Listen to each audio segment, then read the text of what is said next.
Bloomberg Audio Studios. Podcasts, radio, news.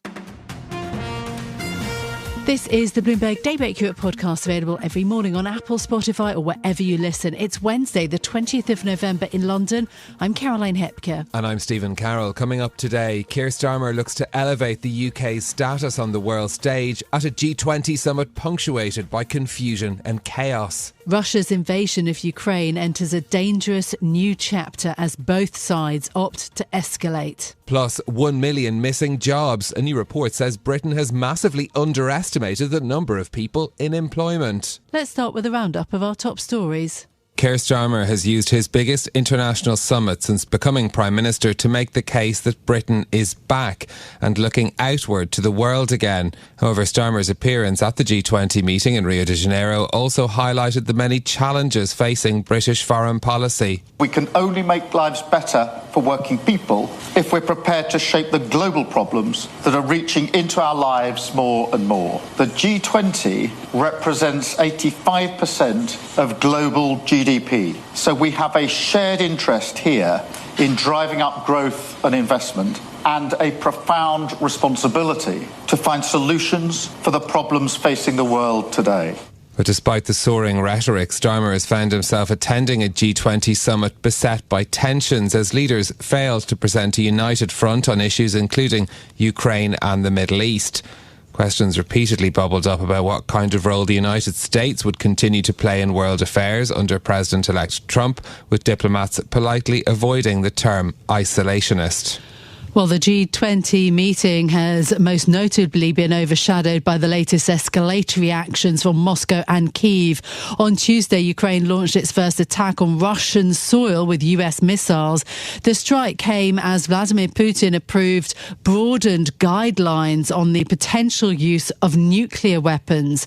The twin developments early on Tuesday rattled investors and once again focused attention on the growing security threat facing nations across Europe. The NATO Secretary-General Mark Rutte says defence spending must be bolstered.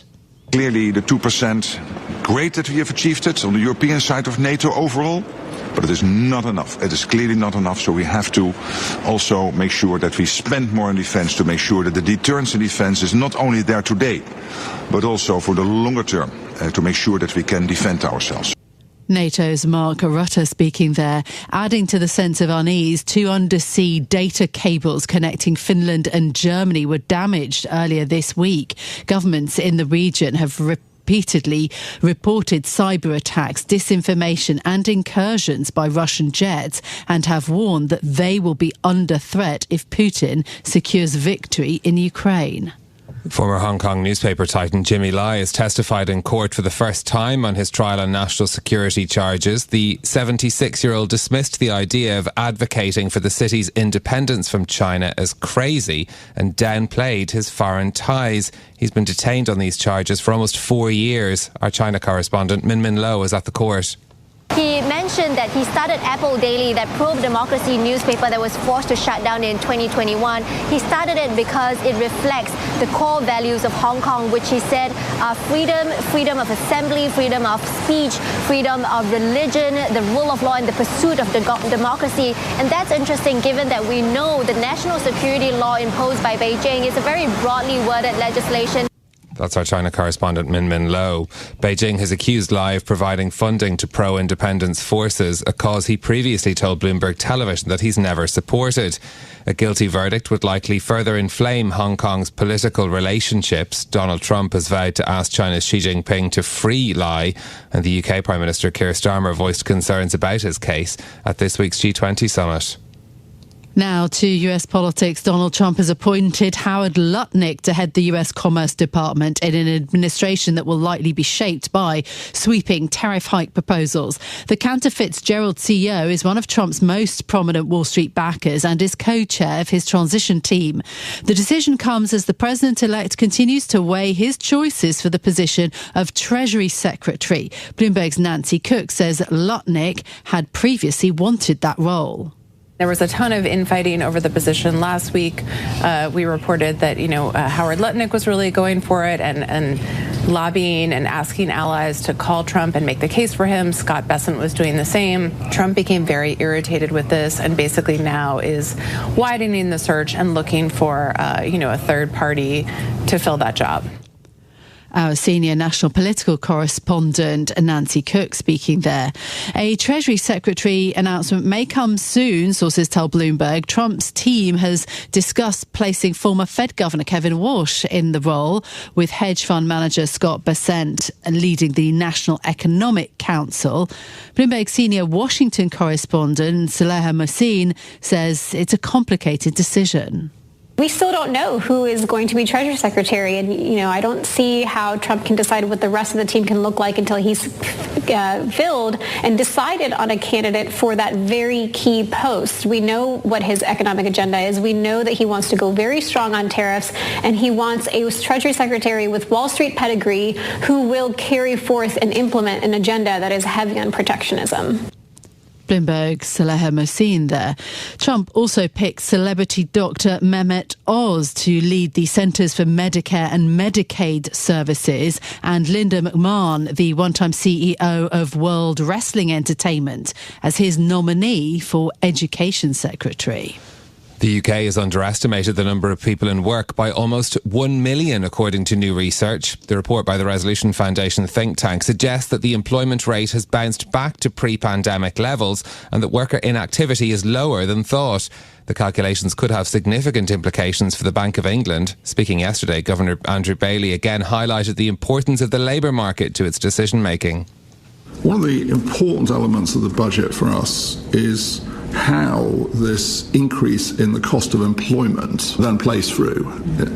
This is really possibly the most important part of it, I would say.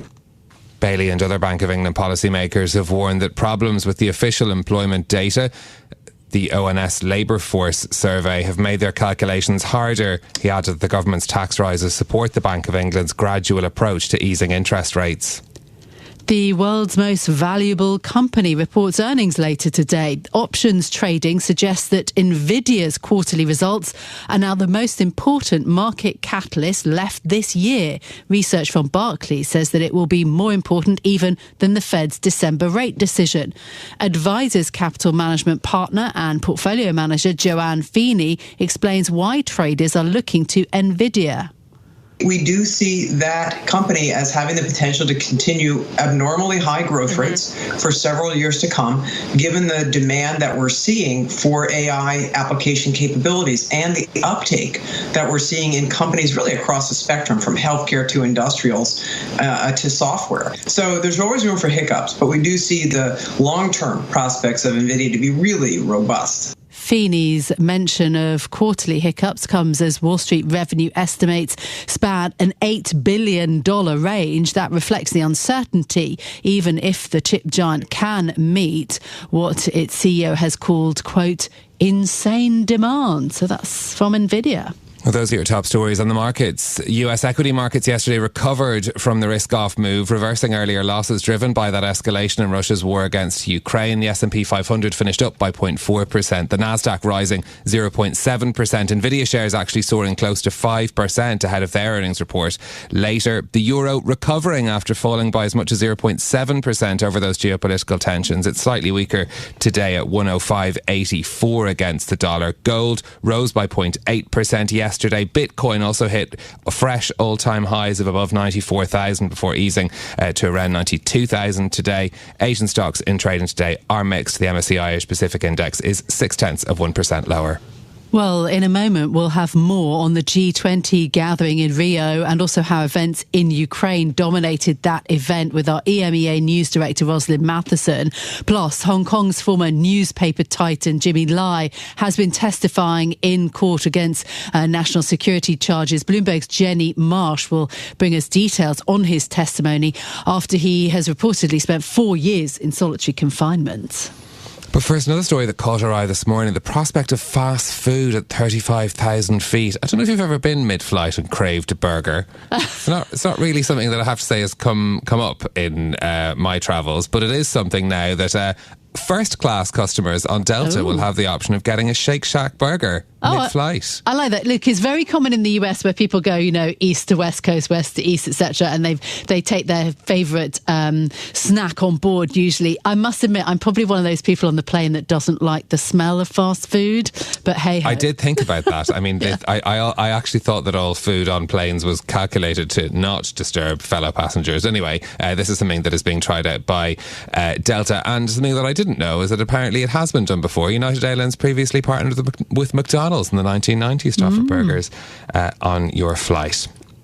Well, let's bring you more now on the end of the G20 summit, which seems to show the West is no longer running the show. Every summit statement since Russia's war against Ukraine has been weaker than the previous version. Let's bring in our EMEA News Director, Rosalind Matheson, for more on this. So the end of summit press conference never happened, cancelled by the host, Brazilian President Lula. Why was this G20 summit apparently so chaotic? Well, it did come across as quite chaotic, didn't it? And Lula, as you say, didn't have his closing presser. I mean, it's standard not only for the host to do that and also the US president to do that. In this case, it seems neither did, although it's not unprecedented. They usually like to tout the achievements of the communique, even if the communique is kind of wafer thin. But it seems like this meeting was particularly chaotic as well. We had that weirdness over the family photo where 3 of the leaders missed it. It had to be redone in a different setting a day later, which was all a bit awkward. And it just seems to reflect the fact there was a lot going on behind the scenes in terms of disagreements and arguments over, be it the war in Ukraine, but also the conflict in the Middle East, and more than anything hanging over it, the sense of the fact that Donald Trump's returning to the White House and what that means for these leaders and for the rest of the world. There's a lot of frantic chats going on about that. I guess people got pulled into those conversations and missed their cues for things like family photos. And then you had a bunch of domestic pressures going on for leaders, including the German leader Olaf Scholz. So you put all that together with a bit of seeming like disorganization from the hosts in the minute on some of the logistics, and you ended up with a bit of chaos and a sense of frustration, I guess, from Lula as the host. The things he wanted the meeting to achieve or to talk about, those things didn't seem to surface. Yeah, absolutely. Neither Putin nor Zelensky were actually at the G20, but obviously, Ukraine using ATACMS and Putin signing off on a revised nuclear doctrine, was very key yesterday. Look, Xi was also at the summit. He wanted assurances on fewer trade barriers, so trade another issue. Meanwhile, the Taiwanese foreign minister is now in Europe, another key issue. What does the Taiwanese foreign minister hope to get from the visit? Well, this is interesting because, as you say, it comes against that backdrop of Xi Jinping and his comments at the G20. It's interesting because China, in a way, wants to bifurcate these things. They want to increase trade and investment with countries, including the US, but keep other things separate, including tensions around Taiwan or criticism on human rights. A bit like the UK Prime Minister, in a way, Keir Starmer. He wants to improve trade and investment with China, but also be able to criticise them on human rights. And in all of that, Taiwan is a key issue, especially, again, for the incoming US administration, how they will view Taiwan. And against that backdrop, we've got the foreign minister visiting Europe, first of all, Brussels, and then going on to Lithuania, and visits by foreign ministers from Taiwan are not that unusual, but they do tend to touch off criticism from China because Taiwan, of course, is a self-governing island that China claims as its own, and China views these diplomatic missions as seeking to undermine it. And we know, of course, there's been a long history of tension between China and Lithuania. Lithuania has been sort of at the forefront at times criticising China for some of its economic behaviour, and by doing this, no doubt, sticking its neck out again. And you can see that China, may respond economically, particularly to Lithuania. But certainly for Taiwan, it's about getting the message heard and building diplomatic ties, because they don't have that many countries that sort of recognise Taiwan or have diplomatic ties with Taiwan. But equally, it's likely to bring some criticism from China. Okay, our EMEA News Director, Rosalind Matheson, thank you very much for joining us. Now let's focus on Hong Kong. Jimmy Lai, the former newspaper titan, has testified in court in the past few hours. He denies allegations of advocating for Hong Kong's independence and downplayed his foreign ties. He faces a maximum penalty of life in prison under the China national security law. Joining us now from Hong Kong is Jenny Marsh, who heads up our China economic and government coverage. Jenny, good morning. Thank you for being with us. Lai's been in jail awaiting trial for some 4 years, according to his lawyers, held in solitary confinement. What did he say? So Jimmy Lai, he took the stand today. It's the first time anyone's heard from him, other than saying not guilty, in 4 years. And he really sort of tried to paint himself as a moderate figure and to sort of recast the relationships that he had with foreign governments as innocuous. And those relationships are really at the heart of the charges against him. So, you know, he dismissed the idea that he was part of a campaign to lobby for Hong Kong's independence as a conspiracy. He said it was crazy to even think about Hong Kong being independent from China, and that he had never allowed his staff and his newspaper, the Apple Daily, which is now closed, but when it was running, he'd never allowed it to advocate for that. And that is an iteration of, I think, he's previously said, but, you know, it's something which Beijing has accused him of doing. And then he also sort of laid out the relationship he had with Vice President Mike Pence, for example, talking about a meeting in July 2019, where Lai said that, yes, he had asked the Republican to voice his support for Hong Kong, but he basically said, you know, I'm not important enough to control the American vice president. I'm just making a request. And that's important because really what Lai's charges of colluding with foreign forces boil down to is the government says that he had this campaign to convince Western governments to sanction Hong Kong and China over its human rights record. And that makes him a traitor in their eyes, and it's a crime under the national security law, which actually means that Lai is facing life in prison if he is convicted.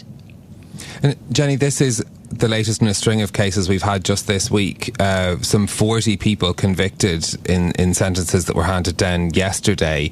What does it mean for the question of the one country, two systems, and what about the external pressure on China over these issues? We know it's something that the British Prime Minister Keir Starmer, among others, has raised. That's right. You know, world leaders are bringing it up, and Donald Trump on the campaign trail said that he would get Jimmy Lai free if he was elected, and that he would bring it up with Xi Jinping. So, you know, it remains to be seen how much pressure Trump is going to put on when he does take office. But certainly, like Jimmy Lai and the case yesterday involving Joshua Wong, these are some of the most high-profile cases that really do rally foreign governments to criticize Hong Kong and put pressure on China. As for what it means for the one country, two systems, I mean, these court cases are symbols of the erosion of that system, or the narrowing of it. For sure, Hong Kong is still a different place to China. It does have its own judicial system. It has the free internet here. You know, there's many things which still differentiate Hong Kong from China, but not as many as there were before. And the space here now for political opposition and to criticize the Communist Party has essentially been closed down. You know, that's what the security law did. It made it illegal to try to have political opposition that would criticize the ruling Communist Party in any sort of serious way. So, you know, in that sense, these cases are the culmination of that sort of campaign. Yeah, absolutely. In terms of Lai, though, he is, you know, considered the biggest target in the crackdown that you've sort of described from Beijing. And I suppose what might happen next in this case? Well, this is it. So he's testifying now, and then in the coming weeks, we haven't got a date yet, we'll obviously expect a verdict. And then sometime after that, you would get a sentence. You know, he is widely expected to be convicted. Only a tiny handful of people under the NSL have had their charges, have been acquitted. And as you say, Lai is the top target. So he's almost certainly looking at a guilty conviction. Then does he appeal it, and does the government allow that appeal?